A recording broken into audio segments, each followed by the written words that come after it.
Hi friends, welcome to honey Anu creations.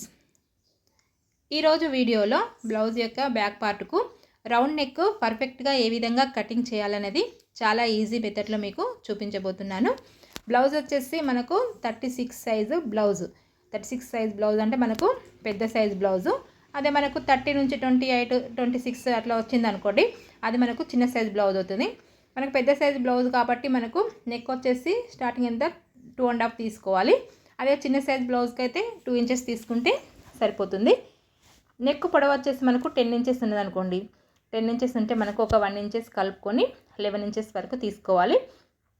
మనకు కింద వచ్చేసి 3 ఇంచెస్ తీసుకోవాలి. మనకు పైన వచ్చేసి 2.5 తీసుకున్నాం కదా, కిందికి వచ్చేసరికి 3 ఇంచెస్ తీసుకోవాలి. 3 ఇంచెస్ తీసుకొని స్ట్రైట్గా లైన్ అనేది గీసుకోండి. అప్పుడే మనకు రౌండ్ నెక్ అనేది పర్ఫెక్ట్గా వస్తుంది. మళ్ళీ మనకు భుజాలు కూడా జారకుండా వస్తుంది. ఇలా రౌండ్ నెక్ తీసుకోవచ్చు. మనకు వేరే ఏదన్నా డిజైన్స్ మనం పెట్టుకోవాలనుకున్నప్పుడు కూడా ఇట్లా రౌండ్ నెక్ తీసుకొని అందులోనే మనకు డిజైన్స్ అనేది సెలెక్ట్ చేసుకొని ఆ డిజైన్స్ అనేది పెట్టేసుకోవాలి. తర్వాత సెంటర్కి వచ్చేసరికి ఒక 1 ఇంచెస్ కాడ మార్క్ అనేది పెట్టేసుకోండి. మార్క్ అనేది పెట్టేసుకొని రౌండ్గా మనకి ఇలా గీసుకోండి.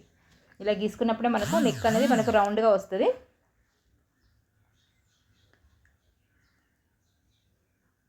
ఇలా గీసుకొని కటింగ్ అనేది చేసుకోండి.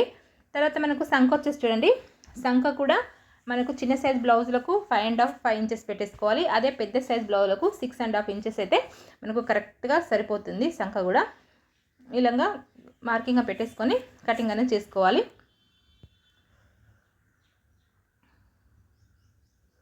ఇలా చాలా సింపుల్గా ఓన్లీ ఒక 2 మినిట్స్లోనే మనకు నెక్ అనేది కటింగ్ అనేది చేసుకోవచ్చు. ఇలా కొలతలతోటి బ్లౌజ్ కటింగ్ చేసుకుంటే రౌండ్గా వస్తుంది, మరియు మనకు భుజాలు కూడా జారకుండా వస్తుంది.